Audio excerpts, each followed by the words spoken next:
जय हिंद मित्रों, आप सभी का आपके चंद्रा क्लासेस में स्वागत है। आज हम लोग जो है बाल मनोविज्ञान या बाल विकास के बारे में हम लोग पढ़ेंगे, जो कि शिक्षण प्रतियोगी परीक्षाओं में जितनी भी शिक्षण प्रतियोगी परीक्षाएं होती हैं, उन सभी में बाल विकास की एक महत्वपूर्ण भूमिका होती है। इसके लगभग सभी परीक्षाओं में परीक्षाओं में जरूर इससे प्रश्न आते हैं, चाहे वो आपका यूपी टेट हो, सुपर टेट हो, सी टेट हो, एस टेट हो, सभी जगह ये प्रश्न आपके लिए आते हैं, पूछे जाते हैं। तो इसमें आज हम लोग क्या करेंगे, आज जो है कुछ महत्वपूर्ण प्रश्नों को आज हम आपके सामने लेकर आए हैं। इसके बाद हम लोगों की लाइव क्लासेस भी होंगी। आप लोग ज़्यादा लोग जुड़कर इसमें कमेंट करिएगा और आप बताइएगा कि आपको क्लास कैसी लगती है। चलिए आज हम लोग आपकी ये पहली क्लास है जिसमें हम लोग देखेंगे आज के क्वेश्चंस को कि आज हम लोग कितने तरीके से इस प्रश्न को एग्जाम में पूछा गया है और हम लोग किस तरीके से इसको सॉल्व करते हैं। और भविष्य में जो भी आपकी क्लासें होंगी वो लाइव क्लासें होंगी, तो ज्यादा लोग जुड़िए, ज्यादा लोगों को ये वीडियो शेयर करिएगा। चलिए, और मैं आपको बता दूं कि आपके चंद्रा क्लासेस में अनेक जो है विषयों की कक्षाएं चलती हैं, जिसमें मैं शिक्षा शास्त्र विषय का जो हूँ, शिक्षा शास्त्र विषय मेरे द्वारा जो है क्लास चलती है, जिसकी ऑफलाइन और ऑनलाइन दोनों ही क्लासें यहाँ पर उपलब्ध हैं। जिनको भी क्लास ज्वाइन करना हो, जो दिसंबर के एग्जाम की तैयारी कर रहे हैं एजुकेशन शिक्षा शास्त्र विषय से, वो यहाँ पर संपर्क जरूर करें। चलिए हम लोग पहले क्वेश्चन की तरफ चलते हैं। ठीक, पहला क्वेश्चन आप देखिए, आपकी स्क्रीन पर है पहला क्वेश्चन। पहला क्वेश्चन आपकी स्क्रीन पर है, ठीक है, देखिए इसको और जाने क्या कह रहा है। कह रहा है कि पियाजे और वाइगोस्की के सिद्धांतों में एक प्रमुख समानता है। अब समानता की बात कर रहा है। क्या कह रहा है? पहला कह रहा है कि बच्चों की स्वयं की शिक्षा में संलग्नता और जुड़ाव की बात कर रहा है। दूसरा कह रहा है संज्ञानात्मक प्रक्रियाओं में संस्कृति की भूमिका की बात कर रहा है। फिर कह रहे हैं भाषा और विचार के बीच संबंधों के बारे में उनके चिंतन की बात कर रहा है। फिर आपसे कह रहा है बच्चों के विकास में चरण जैसी प्रगति पर ध्यान देना है। तो ये दोनों ही जो है, इन्होंने जो है मनोविज्ञान में, बाल विकास मनोविज्ञान में इन दोनों की महत्वपूर्ण भूमिका है। इन दोनों ने बहुत ही ज्यादा महत्वपूर्ण चीजों पर ध्यान दिया है। ठीक है, तो यहाँ पर क्या है, ये पियाजे और वाइगोस्की की संबंध में पूछे जाते हैं प्रश्न। तो इससे संबंधित क्या होता है कि आपका पहला क्या होगा उत्तर। जैसे कि इसमें इसमें जो है बच्चों के विकास के क्या कह रहा है, बच्चों के विकास में चरण जैसी प्रगति पर ध्यान देने की बात ये करते हैं। ठीक है, ध्यान देने योग्य जैसी बातों पर ये डिस्कस करते हैं, क्या होगा क्या नहीं होगा। आप लोग इसका उत्तर जो है बहुत अच्छे तरीके से अपने कॉपी लेकर बैठिए, कॉपी और पेन लेकर बैठेंगे जब कभी मेरे साथ तैयारी करेंगे, और बताएंगे कि इस प्रश्न का सबसे बेहतर उत्तर आपका क्या होने वाला है। ठीक है, सबसे बेहतर उत्तर आपका क्या होने वाला है। तो याद करिए, याद रखिएगा, इसमें क्या है, इसमें समानता जो है इनके जो है चरणों में, कह रहा है बच्चों के विकास के चरणों में इन लोगों ने समानता की बात करी है। क्या करिए, समानता की बात करिए। अंतर क्या है, अंतर इनके भाषा और विचार में अंतर है। उसको अंतर अंतर अगर आपसे पूछा जाए तो अंतर में ये आपका आएगा, आपका क्लियर है। तो ये बच्चों के विकास में चरण में जैसी प्रगति पर ध्यान ये देते हैं। तो ये पहला विकल्प आपका हो गया आंसर। ठीक है, चौथा आंसर हो गया। अब प्रश्न नंबर 2 की तरफ देखते हैं हम लोग। प्रश्न नंबर 2 देखिए। ठीक है, प्रश्न नंबर 2 क्या कह रहा है, कह रहा है जीन पियाजे के अनुसार बच्चे वयस्कों से किस प्रकार भिन्न है। अब देखिए, प्रश्न आपसे बहुत इजी क्वेश्चन आपके आएंगे एग्जाम में, इतने इजी क्वेश्चन आते हैं। आप अगर बहुत अच्छे तरीके से अपनी तैयारी करके जाते हैं, नो डाउट आपको जो है अच्छे मार्क्स आपको मिल जाते हैं। तो पहला विकल्प देखिए क्या कह रहा है कि बच्चों की सोच वयस्कों से गुणात्मक रूप से भिन्न होती है। क्या कह रहा है, बच्चों की सोच जो है वयस्कों से गुणात्मक रूप से भिन्न होती है। पहला पॉइंट तो ये कह रहा है। दूसरा कह रहा है बच्चों की सोच मात्रात्मक रूप से वयस्कों से भिन्न होती है। तीसरा आपसे कह रहा है कि बच्चे वयस्कों पर निर्भर होते हैं जबकि वयस्क स्वतंत्र होते हैं आपके। फिर इसके बाद आपसे क्या कह रहा है कि बच्चों की तुलना में वयस्क बहुत अधिक ज्ञानी होते हैं। अब बताइए, ऐसे प्रश्न आपके आएंगे, बहुत इजी क्वेश्चंस आपके आते हैं। इस क्वेश्चंस का आप आंसर अपनी कॉपी में लिखें, लिखें, फिर इसके बाद इसमें जो है देखेंगे क्या होगा। तो अब देखिए, अब यहाँ पर क्या कह रहा है, अब प्रश्न को ध्यान से देखा। आपने कह रहा है कि जीन पियाजे के अनुसार बच्चे वयस्कों से किस प्रकार से भिन्न होते हैं। तो ये देखिए, पहला ही ऑप्शन कह रहा कि बच्चों की सोच वयस्कों से गुणात्मक रूप से भिन्न होती है। भाई बच्चे क्या कहते हैं, हम लोग कहते हैं बच्चे मन के सच्चे होते हैं। ठीक है, बच्चे कभी झूठ नहीं बोलते जल्दी। छोटे बच्चे जो होते हैं बच्चे मन के सच्चे होते हैं, उनसे कोई बात सच निकलवानी, उनको कुछ न कुछ आप दे दो, वो तुरंत आपको सच बता देंगे। तो क्या होता है कि उनमें क्वालिटेटिव, क्या कहते हैं, क्वालिटेटिव रूप में उनमें डिफरेंस होता है। क्या एडोलसेंस, एडल्ट में और चाइल्ड में, दोनों में डिफरेंस जो होता है, क्या कहते हैं, भिन्नता क्या होती है, क्वालिटेटिव रूप में भिन्नता होती है आपकी। क्लियर? तो ऑप्शन नंबर कौन से, ऑप्शन नंबर एक आपका यहाँ पर करेक्ट है आपका। क्लियर है पॉइंट। अब चलते प्रश्न नंबर 3 की तरफ। प्रश्न नंबर 3 देखिए आपसे क्या कह रहा है। ठीक है, प्रश्न नंबर 3 आपसे क्या कह रहा है, देखिए प्रश्न नंबर 3 कह रहा है, इसको पेन लेते हैं हम लोग, पेन ले लेते हैं। ठीक, कह रहा है कि आप, अब देखिए प्रश्न उसमें से आपका जो है सीडीपी के जो क्वेश्चंस होते हैं वो केवल टीचर के लिए होते हैं कि टीचर किस कंडीशन में क्या करेगा। ठीक है, टीचर के लिए कह रहा है कि आप एक शिक्षक है जो अपने छात्रों को परासंज्ञानात्मक कौशल विकसित करने में मदद करना चाहते हैं। निम्नलिखित में से कौन सी रणनीति इस प्रकार के चिंतन को बढ़ावा देने की सबसे अधिक संभावना है। ठीक है, अब बताइए, अब यहाँ पर कह रहा है कि एक अध्यापक है, कह रहा है कि एक टीचर है जो अपने छात्रों को मेटाकॉग्निटिव, परासंज्ञानात्मक, मेटाकॉग्निटिव होता है, परासंज्ञानात्मक कौशल विकसित करने में मदद करना चाहता है। तो निम्नलिखित में से कौन सी रणनीति इस प्रकार के चिंतन को बढ़ावा देगी, मतलब जो विकल्प दिए हैं ये कौन सी हेल्पफुल होगी आपकी। पहला कह रहा है कि विद्यार्थियों को सक्रिय कार्य के लिए सारांशित नोट्स प्रदान करना होता है। दूसरा कह रहा है कि गृह कार्य सौंपना जिसके लिए याद रखने और याद करने की आवश्यकता होती है आपकी। तीसरा आपसे कह रहा है कि छात्रों को उनके प्रदर्शन पर गुणात्मक प्रतिपुष्टि के बजाय अंक देना होता है। फिर चौथे नंबर पे आपसे क्या कह रहा है छात्रों को अपने स्वयं के सीखने और सोचने की प्रक्रिया पर विचार करने को प्रोत्साहित करना होता है। अब आप बताइए इसमें से सही उत्तर आपके लिए क्या है। जब कभी मेटा कॉग्निटिव की बात करते हैं तो वहां पे थिंकिंग पावर को बढ़ाने का प्रयास किया जाता है।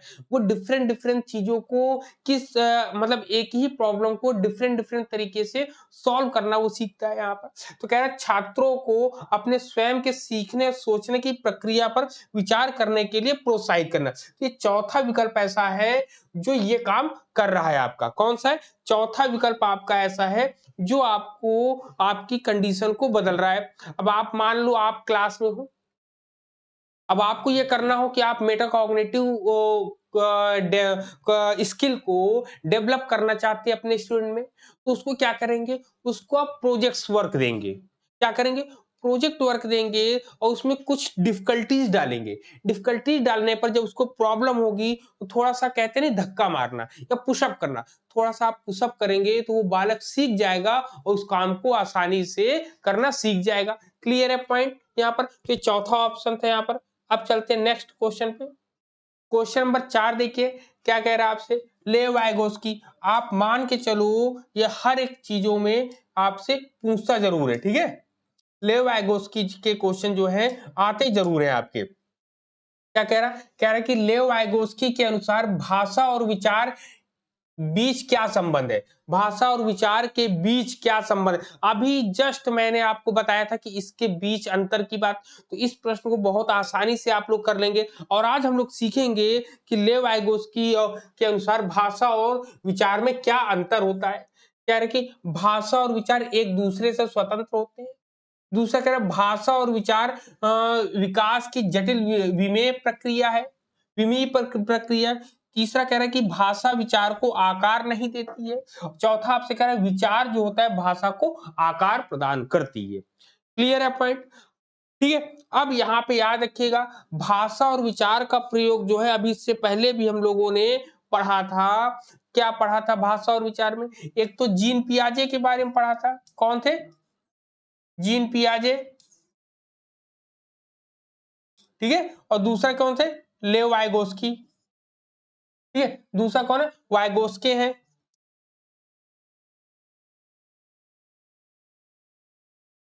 ठीक। दोनों ने ही बात करी है। दोनों ने किसकी बात करी है? भाषा और विचार की। भाषा और विचार की दोनों ने बात करी है। जीन पियाजे ने भी यही बात करी है और जो है वाइगोस्की ने भी बात करी है। अब दोनों में डिफरेंस क्या है इसको जानना भी बहुत जरूरी है। ये आपके एग्जाम में पूछा जाता है। तो याद रखिएगा कि जीन पियाजे ने क्या कहा है कि जो है पहले विचार आएगा, विचार के बाद तब भाषा का प्रयोग करेंगे। जबकि वाइगोस्की क्या कहते हैं? पहले भाषा आएगा, भाषा के आधार पर विचारों को हम लोग जानते हैं, समझते हैं। ठीक है। यही अंतर है कि पहले कौन किसने रखा है। तो वह जीन पियाजे ने पहले विचार को माना है, फिर उसके बाद भाषा को माना है। जबकि वाइगोस्की क्या कहते हैं? वाइगोस्की कहते हैं पहले बच्चा बोलना सीखेगा तब जाके समझना सीखेगा। लेकिन नहीं, इसके जस्ट अपोजिट जीन पियाजे क्या कहते हैं? बच्चा पहले थिंकिंग पावर बढ़ाएगा, थिंकिंग को करेगा, तब जाके उस चीज को समझ कर तब जाकर वो बोलेगा। ठीक। तो दोनों में डिफरेंस है। लेकिन ये दोनों अब देखिए स्वतंत्र और परतंत्र की बात करते हैं। तो ये क्या है? ये वाइगोस्की ने जो बनाया है, वाइगोस्की बताते हैं कि सबसे पहले भाषा और विचार दोनों पैरेलल चलते हैं, फिर जाके बाद में ये दोनों क्या क्या हो जाते हैं? मिल जाते हैं, जटिल हो जाते हैं। ठीक, कॉम्प्लेक्स बन जाता है। तो याद रखिएगा। लेकिन सीटेट में जो आपका सीटेट का एग्जाम होता है उसमें ये वाला क्वेश्चन आया था, इसका आंसर जो है पहला वाला माना गया है। क्या माना गया? पहला वाला आंसर माना गया। लेकिन जब इनकी थ्योरी आप पढ़ोगे, वाइगोस्की की थ्योरी पढ़ोगे, तो उसमें क्या है? भाषा और विचार विकास की जटिल विमेय प्रक्रियाएं हैं। बिल्कुल, भाषा और विकास ये जटिल प्रक्रिया क्यों? क्योंकि इन्होंने बताया कि शुरुआत में तो पैरेलल चलती है सीधी, लेकिन बाद में जाके ये कॉम्प्लेक्स बन जाती है, जटिल हो जाती है। तो सीटेट में ये आंसर माना गया है पहला वाला। ठीक है।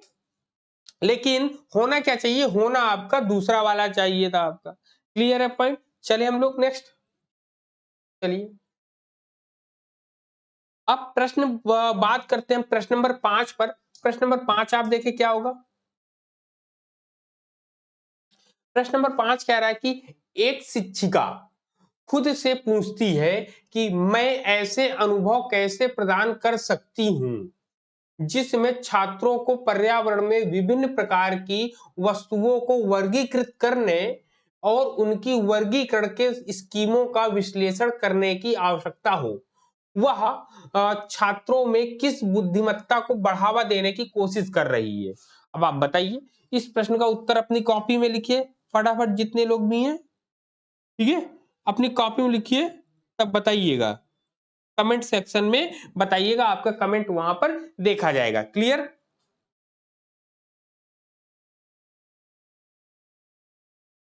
ठीक है। अब यहाँ पर ये पॉइंट है आपका, तो इतना पॉइंट आपको बताना है यहाँ पर। अब यहाँ पर ये देखना है, देखिए क्या कह रहा है। अब देखिए एक शिक्षिका ने क्या कहा है, एक टीचर ने क्या कहा है। उन्होंने कहा है कि उन्होंने खुद से क्वेश्चन किया। क्या किया? खुद से क्वेश्चन किया कि मैं ऐसे अनुभव कैसे प्रदान कर सकती हूँ कि जो जिसमें छात्रों को पर्यावरण में विभिन्न प्रकार की वस्तुओं को वर्गीकरण करने और उनकी स्कीमों का विश्लेषण करने की आवश्यकता होती है। इस प्रकार की बुद्धिमत्ता, मतलब ऐसे क्वेश्चन उनको दिए जाएंगे कि ये कैसी चीजों को करें। तो बताओ, ये प्राकृतिक बुद्धिमत्ता होगी कि शारीरिक गति संवेदक से संवेदी बुद्धिमत्ता होगी, या भाषाई बुद्धिमत्ता होगी, या अंतरवैयक्तिक बुद्धिमत्ता होगी। अब आप बताओ कौन सा करेक्ट आंसर आपके लिए बैठने वाला है। ठीक है। तो यहां पर आपका करेक्ट आंसर बताओ। जब ऐसी चीजें हैं तो नेचुरल इंटेलिजेंस के बारे में बात करें, नेचुरलिस्टिक इंटेलिजेंस क्या होगा? नेचुरलिस्टिक इंटेलिजेंस के बारे में ये डिस्कस कर रहे हैं, बात कर रहे हैं। क्लियर है पॉइंट? अगर आपको ये क्लासेस अच्छी लग रही तो आप जो है इसको लाइक करिएगा, शेयर करिएगा और ज्यादा से ज्यादा लोगों के पास भेजिएगा। ठीक है, चलिए हम लोग नेक्स्ट क्वेश्चन पे हम लोग चलते हैं। क्वेश्चन नंबर, हाँ इसका डिस्क्रिप्शन दिया था, इसके डिस्क्रिप्शन में भी देख लो कि जो है प्राकृतिक बुद्धिमत्ता जो है हार्वर्ड गार्डनर के बहुबुद्धिमत्ता सिद्धांत का एक हिस्सा है। क्या है? बहुबुद्धिमत्ता मतलब मल्टीपल या मल्टी इंटेलिजेंस या मल्टीपल इंटेलिजेंस का जो हार्वर्ड गार्डनर ने दिया है उसका एक ये छोटा सा पार्ट है, नेचुरलिस्टिक पार्ट। ठीक है, चलिए अब नेक्स्ट क्वेश्चन नंबर 6 कह रहा है, क्या कह रहा है? कह रहा है छात्रों के लिए कक्षा में प्रतिक्रिया सबसे अधिक प्रभावी होती है।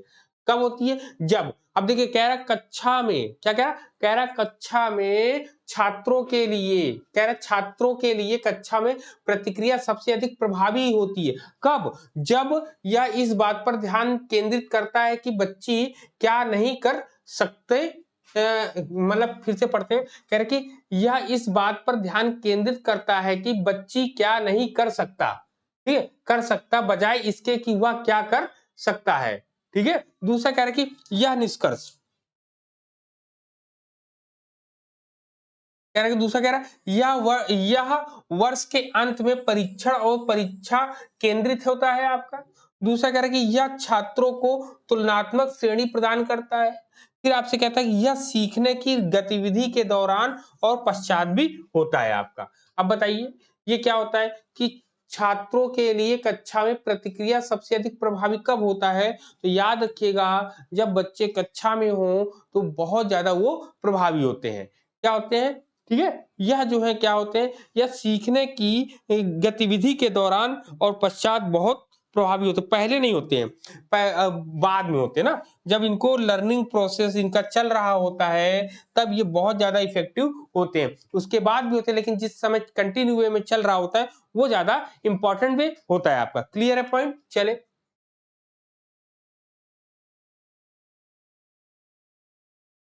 क्वेश्चन नंबर 7 कह रहे कि राम एक शिक्षिका, राम नहीं है यहाँ पर रमा होगा। क्या होगा?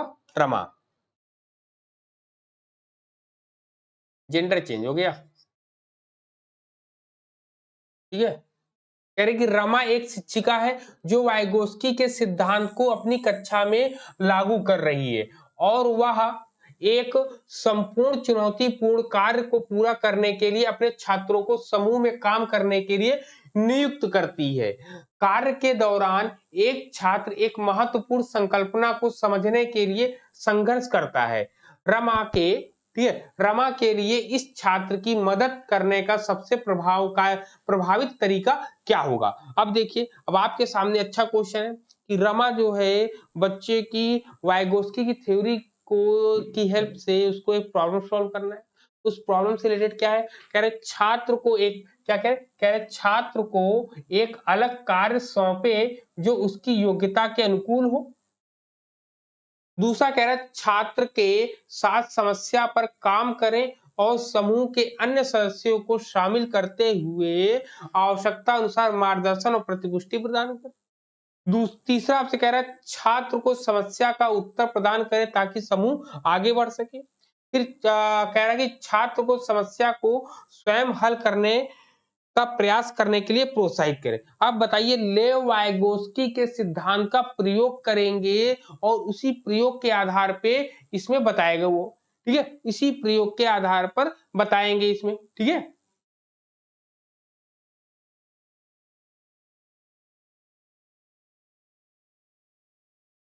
ठीक है, अब आप देखिए क्या कह रहा है आपसे। आप बताइए यहाँ पर ये जब कभी आप वाइगोस्की की बात करेंगे वहां पे जेट पीडी का हम प्रयोग करेंगे। ठीक है, और स्कैफ फोल्डिंग का, जेट पीडी और स्कैफ फोल्डिंग का ही जब कभी लेव वाइगोस्की की हम बात करेंगे तो लेव वाइगोस्की में जेट पीडी और स्कैफ फोल्डिंग की हम लोग बात करते हैं। जेट पीडी क्या होता है? जेट पीडी जो है कह सकते हैं कि इनके सिद्धांत में जोन ऑफ प्रॉक्सिमल डेवलपमेंट जो होता है उसका प्रयोग करते हैं और उसी के प्रयोग के आधार पर हम काम करते हैं। अब इसमें जो दूसरा विकल्प है यही आपका इसके साथ बन रहा है, स्कैप फोल्डिंग और जेट पीडी का प्रयोग करते हुए। ठीक है, कह रहा है कि छात्रों के साथ समस्या पर काम करें। मतलब जब कभी छात्र परेशान हो तो ज़ोन ऑफ प्रॉक्सिमल क्या होता है, गड्ढे जो खाई होती है, जो प्रॉब्लम सॉल्यूशन उसको नहीं मिल रहा होता, उसमें आप हेल्प करते हो, वो जेडपीडी हो जाता है। कहता है कि छात्रों के साथ समस्या पर काम करें और समूह के अन्य सदस्यों को शामिल करते हुए आवश्यकता अनुसार मार्गदर्शन प्रतिपूर्ति करें। जब अन्य लोगों को शामिल करके उनकी प्रॉब्लम को सॉर्ट आउट करते हैं, तो वो स्कैप फोल्डिंग के अंतर्गत चला जाता है। तो इस प्रकार दोनों का प्रयोग करके हम जो है लेविगोस्की के सिद्धांत का प्रयोग करके इस प्रॉब्लम को सॉल्व करते हैं। ठीक है, जब कभी कोई बड़ी प्रॉब्लम होती है तो अन्य सदस्यों को जोड़कर समस्या का समाधान करते हैं, तो वो स्कैफोल्डिंग के अंतर्गत आता है। तो विकल्प नंबर 2 आपका यहाँ पर करेक्ट होता है। क्लियर है पॉइंट? बताएं। चलिए हम लोग चलिए अब देखिए प्रश्न नंबर जो है आपका 8 क्या कह रहा है। 8 आपसे कह रहा है कि रचनावादी शिक्षण विद्यार्थियों को डैश डैश अधिगम की ओर ले जाता है। अब आप बताइए कौन लेकर जाता है भाई? जब कभी रचनावादी की बात करेंगे, कंस्ट्रक्टिविज्म की बात करेंगे, तो रचनावादी आधारित है।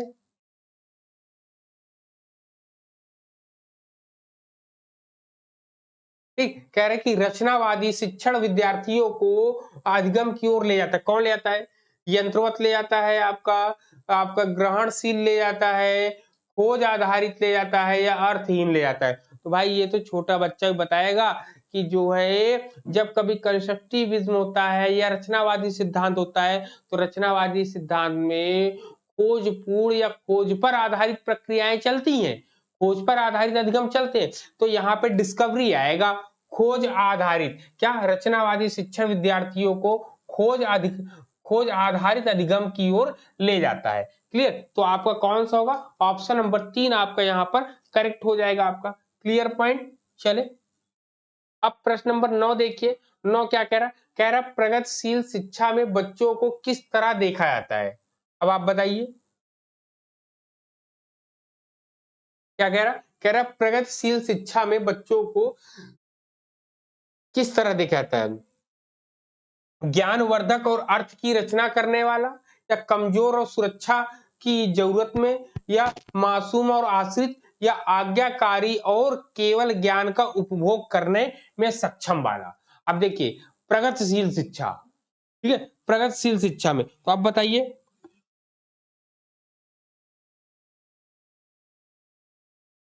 बताइए कौन सा होगा इसका आंसर। ठीक है, जब कभी प्रगतिशील क्या है, प्रगतिशील शिक्षा में बच्चों को किस तरह देखा जाता है, याद रखिएगा, उनको जो है ज्ञानवर्धक और अर्थ की रचना करने वाला। क्या? ज्ञानवर्धक और अर्थ की रचना करने वाला उनको समझाता है। तो विकल्प नंबर 1 आपका यहाँ पर आपका करेक्ट हो जाएगा। यहाँ पर क्लियर है पॉइंट? अब प्रश्न नंबर 10 देखिए। 10 क्या कह रहा है? जीन पियाजे। मैंने बताया आपको जी, इसमें जितने आपके मनोवैज्ञानिक दिए हैं उनमें बहुत अच्छे अच्छे क्वेश्चन पूछे जाते हैं। इसमें कह रहा है जीन पियाजे के संज्ञानात्मक विकास का सिद्धांत यह बताता है। क्या बताता है? कि यह कह रहा है कि पाठ्यक्रम को बच्चों के आयु समूह व चरण को ध्यान में रखकर तैयार किया जाना चाहिए। मतलब पाठ्यक्रम को डेवलप करने में। दूसरा कह रहा है शिक्षण का बल गतिविधि के परिणाम पर होना चाहिए, ना कि सोचने की प्रक्रिया पर होना चाहिए। तीसरा कह रहा है कि व्यवहार को दंड और पुरस्कार के माध्यम से अनुकूलित किया जाना चाहिए। चौथा आपसे कह रहा है कि अवधारणात्मक। ठीक, चौथा आपसे कह रहा है कि अवधारणात्मक। क्या कह रहा? अवधारणाओं को जटिल से सरल के क्रम में सिखाया जाना चाहिए। अब आप इसमें बताइए कि सबसे सही सबसे करेक्ट उत्तर क्या होगा। जीन पियाजे है। जीन पियाजे ने कुल 4 अवस्थाएं आपकी दी हैं। कितनी? 4 अवस्थाएं दी हैं। जो 4 अवस्थाएं दी हैं उसी के आधार पर पाठ्यक्रम को निर्मित करने का जो है कार्य इसमें किया जाता है। इन्होंने इनका जो प्रयोग किया था सिद्धांत का, इनके सिद्धांत का प्रयोग यही किया जाता है। जब कभी करिकुलम डेवलप किया जाता है तो इनके सिद्धांत को जरूर अपनाया जाता है। इसलिए विकल्प नंबर 1 आपका सही होगा कि पाठ्यक्रम को बच्चों के आयु समूह चरण के अनुसार ध्यान में रखकर तैयार किया जाना चाहिए आपका। क्लियर पॉइंट यहाँ पर, पहला विकल्प आपका सही है यहाँ पर। अब चलते प्रश्न नंबर 11 पर। 11 क्या कह रहा? 11 कह रहा कि महारत हासिल करने के लक्ष्य निर्धारित करने से छात्र की अभिप्रेरणा और योग्यता के, ठीक है, अभिप्रेरणा और योग्यता के, ठीक है, बारे में विचार कैसे प्रभावित होते हैं आपके। पहला कह रहा है कि यह अक्सर योग्यता के स्थिर दृष्टिकोण में बढ़ी हुई बाहरी अभिप्रेरणा और विश्वास को दर्शाता है। दूसरा कह रहा है यह अक्सर योग्यता और के वृद्धिशील दृष्टिकोण में बढ़ी हुई बाहरी अभिप्रेरणा और विश्वास को दर्शाता है। तीसरा कह रहा है कि यह अक्सर योग्यता के स्थिर दृष्टिकोण में बढ़ी हुई आंतरिक अभिप्रेरणा और विश्वास को दर्शाता है। तीसरा कह रहा है यह अक्सर योग्यता के वृद्धिशील दृष्टिकोण में बढ़ी हुई आंतरिक अभिप्रेरणा, ठीक है, और विश्वास को दर्शाता है। ठीक है, अब देखिए यहाँ पे स्थिर दृष्टिकोण में कह रहा है, स्थिर दृष्टिकोण में क्या कह रहा है? स्थिर दृष्टिकोण में बाहरी अभिप्रेरणा और विश्वास कह रहा है। फिर कह रहा है कि वृद्धिशील दृष्टिकोण में, वृद्धिशील दृष्टिकोण में क्या कह रहा है? बाहरी अभिप्रेरणा और विश्वास कह रहा है आपका। देखिए ये कह रहा है स्थिर दृष्टिकोण में क्या कह रहा है? बाहरी अभिप्रेरणा और विश्वास कह रहा है। ठीक है, वृद्धिशील दृष्टिकोण में बाहरी अभिप्रेरणा और विश्वास क्या है। फिर आपसे कह रहा है कि स्थिर दृष्टिकोण में क्या है? आंतरिक अभिप्रेरणा और विश्वास की बात कर रहा है, और वृद्धिशील दृष्टिकोण में आंतरिक अभिप्रेरणा और विश्वास की बात कर रहा है। अब यहाँ पर क्या है? महारत हासिल करने के लिए, अब बताइए क्या होगा इसमें? महारत हासिल करने के लिए जब हम बात करते हैं तो महारत हासिल करने के लिए कौन सा हो जाएगा? बताइए फटाफट। ये जब कभी भी हम लोग कहते हैं कि महारत हासिल करनी है, एक्सपर्टीज बनना है, हासिल करने के लिए लक्ष्य क्या है? लक्ष्य को निर्धारित करने से क्या होता है? छात्र की अभिप्रेरणा और योग्यता, ठीक है, छात्र के प्रेरणा और योग्यता के बारे में विचार कैसे प्रभावित होते हैं। तो याद रखिए, जो आप कभी कोई गोल बनाते हैं, उसको पाना चाहते हैं, तो वो वृद्धिशील होती है, स्थिर नहीं होती है। ठीक है, अगर स्थिर रखोगे तो कोई काम ही नहीं होना है, इसलिए वृद्धिशील होगी। सबसे पहले तो स्थिर वाले काट, तो चलो ये स्थिर वाले हमने काट दिए। अब वृद्धिशील में भी कैसे होगी? जब कभी हम लोग के क्या होंगे? गोल होंगे। क्या होंगे?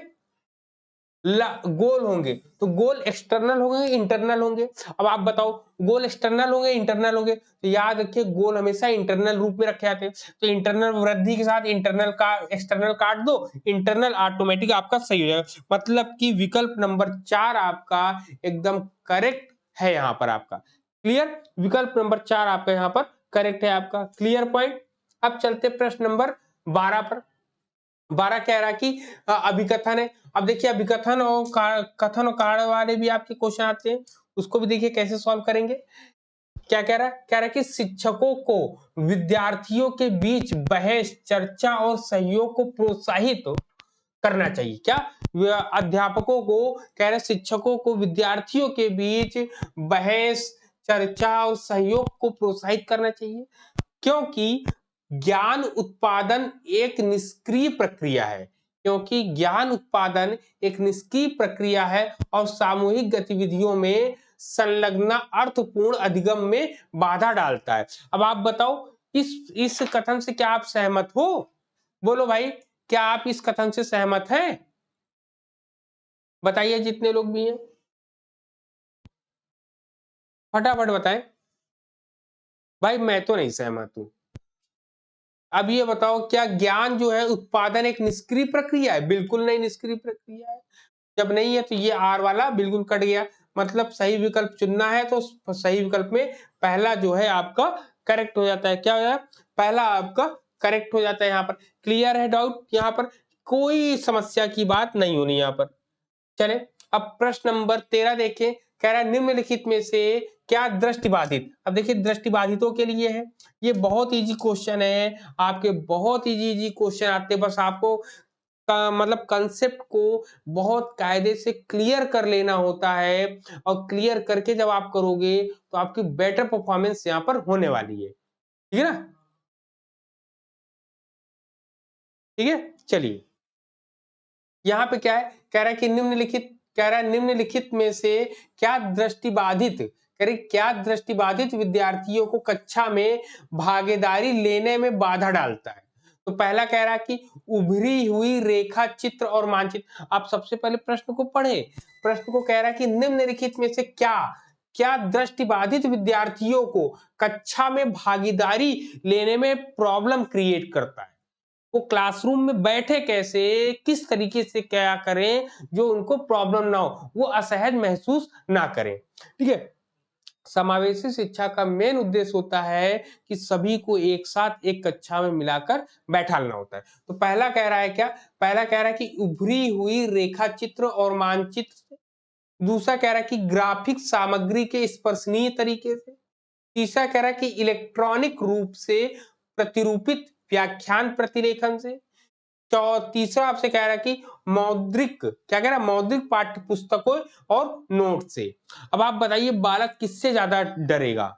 ठीक है, तो अब आप बताइए बालक जो है किससे ज्यादा डरेगा आपका? ठीक है, अब आप बताओ जो दृष्टिबाधित होगा, दृष्टिबाधित जो है चित्र और मानचित्र से तो डरेगा नहीं, चलो फिर ठीक है। फिर ग्राफिक्स और स्पर्शनीय जो ग्राफिक्स जो दिख रहा है और टचेबल जो है उसको नहीं डरेगा, इलेक्ट्रॉनिक रूप से भी नहीं डरेगा। भाई मुद्रित पाठ्य पुस्तक है क्योंकि वो जो छपी छपाई किताब है उससे डरेगा और नोट से डरेगा भाई, यही दो चीजें। तो ये हो गया, तो चौथा विकल्प आपका करेक्ट हो जाएगा यहाँ पर आपका। क्लियर? अब प्रश्न नंबर 14 देखिए आपसे क्या कह रहा है।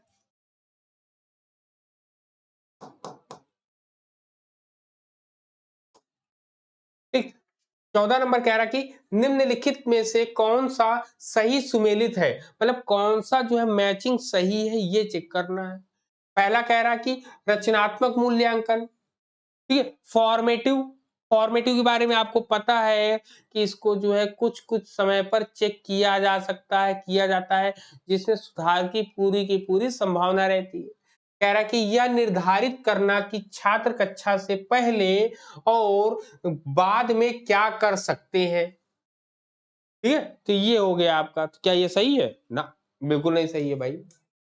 दूसरा कह रहा है कि योगात्मक मूल्यांकन, कह रहा है कि इनमें पेपर पेंसिल परीक्षा के साथ साथ गैर लिखित व्यवहारों को विस्तृत विवरण शामिल है आपका।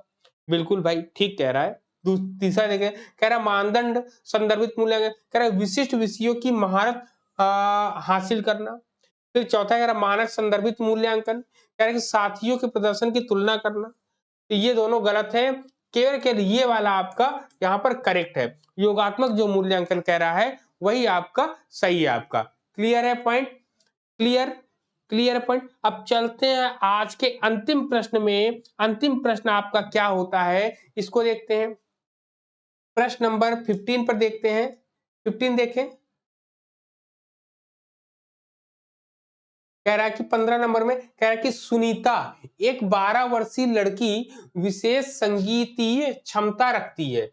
उसके उसके माता पिता दोनों ही निपुण गायक हैं और वे सुनीता को अपनी आवाज को और बेहतर करने के लिए प्रशिक्षण कक्षा में भेज रहे हैं। सुनीता की यह क्षमता संभावित रूप से किन कारकों के अंतःक्रिया का परिणाम स्वरूप है। तो पहला कह रहा है कि आनुवंशिकता और वातावरण। दूसरा कह रहा है कि लैंगिक पहचान और आनुवंशिकता संरचना। तीसरा आपसे कह रहा है वृद्धि और परिपक्वता। और चौथा कह रहा है पोषण और अनुशासन। पोषण और अनुशासन। अब आप बताइए यहाँ पर क्या विकल्प होना चाहिए। अब आप देखिए पहले से ही उसमें कह दिया कि अंतःक्रिया का परिणाम। अब कह रहा है कि सुनीता एक 12 वर्षीय लड़की विशेष संगीतीय क्षमता रखती है। उसके क्योंकि उसके माता पिता दोनों ही निपुण गायक हैं। ठीक है, ये आनुवंशिकता में होती क्या? आनुवंशिकता और वातावरण की बात कर रहे हैं यहाँ पे। तो यहाँ पर जो है सिंगिंग जो है उनके रग रग में बसा है, तो ये आनुवंशिकता और पोषण में होगी क्या? अब आप बताओ। आनुवंशिक, ये आनुवंशिकता और वातावरण में होगी। दूसरा क्या है, लैंगिक पहचान और आनुवंशिक संरचना में होगी। तीसरा कह रहा है वृद्धि और परिपक्वता में होगी। और चौथा कह रहा है कि पोषण और अनुशासन में होगा। तो अब आप लोग बताएं इसका करेक्ट आंसर क्या होने वाला है, फटाफट बताएं।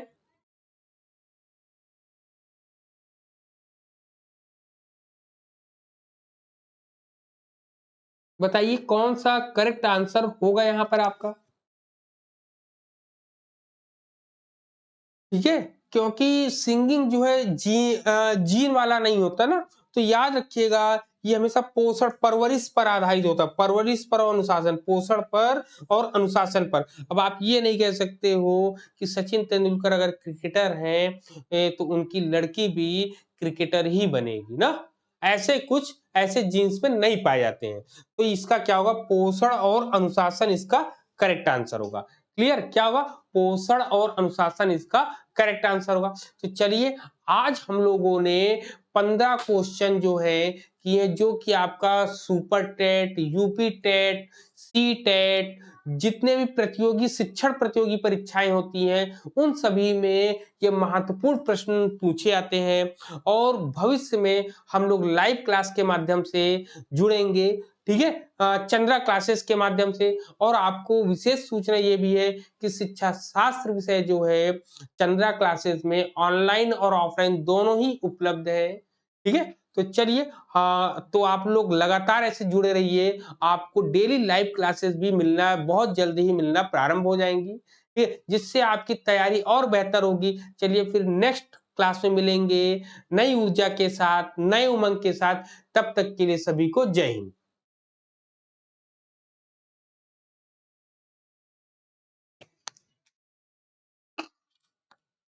सर क्लास आप